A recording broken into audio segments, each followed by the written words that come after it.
Praise the lord. ఈరోజు వాక్యాంశము మత్తయి సువార్త 2:12.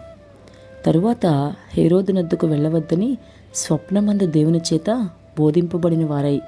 ప్రభు ఈ వాక్య భాగం నుండి ఈరోజు మనతో ఏం మాట్లాడుతున్నారో చూద్దాం. మరి ప్రభువు స్వప్నమందు వారికి బోధించిననుంది.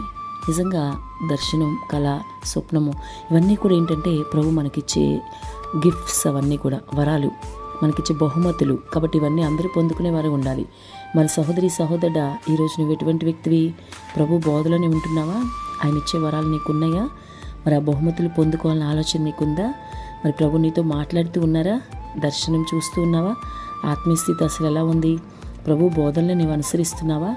ఆయన ఏ మార్గంలో వెళ్ళమంటే ఆ మార్గంలో నువ్వు వెళ్తున్నావా? ఇవన్నీ ఒకసారి ఆలోచించు. నీ దేవుడు నీకు ఏదైతే బోధిస్తాడో నువ్వు ఖచ్చితంగా అలాగే చేయగలగాలి. ఆయన నీకు బోధించాడంటే, అనగా ఒక విషయం నీకు ఆయన చెప్పాడంటే నువ్వు ఖచ్చితంగా దాన్ని అమలు చేయాలి. అంతేకాని దాన్ని నిర్లక్ష్యం చేయడానికి వీల్లేదు. ప్రభు నీకు చెప్పింది నువ్వు చేయగలిగితే అది నీకు క్షేమం అవుతుంది. ఇప్పుడు ఇక్కడ లేఖనాల్లో గమనిస్తే తూర్పు దేశపు జ్ఞానులు ప్రభు చేత స్వప్నమందు బోధింపబడిన వారే హేరోదు నుండి తప్పించుకున్నారు. అంటే ప్రమాదం వైపు వెళ్తూ ఉంటే ప్రభు చెప్పిన మాట వారు విన్నారు కాబట్టి ప్రమాదం నుంచి తప్పించబడ్డారు. అలాగే నీవు కూడా ప్రభు చెప్పిన మాట వింటేనే ప్రమాదం నుంచి తప్పించబడతావు. నీకు కూడా ఈ లోకంలో అనేక రకాల ప్రమాదాలు ఉంటాయి.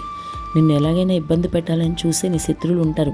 అన్నిటికీ మించి నిన్ను బాధ పెట్టాలని, క్రీస్తు మార్గం నుంచి తప్పించాలని అపవాది ఎప్పుడు కూడా పొంచి ఉంటాడు. కాబట్టి బహు జాగ్రత్తగా నీవు ఉండు. నువ్వు ప్రభు చెప్పిన మాట వింటే చాలు, ఆ ప్రమాదం నుంచి బయటపడతావు. కాబట్టి ప్రభు మాట వినేవాడివిగా ఉండు. ప్రమాదాలను తప్పించుకో, సరైన మార్గంలో నడువు.